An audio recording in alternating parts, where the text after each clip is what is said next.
snowy egret on ocean beach. Hunting, fishing. Pretty fearless, really.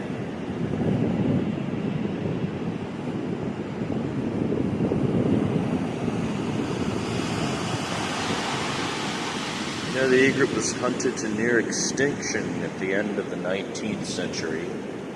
It was common to collect those white feathers for hats in the United States. Women's hats, men's hats have the long great egret feathers on them. But the snowy egret is a better hunter. From what I can tell, the snowy egret is a better hunter than the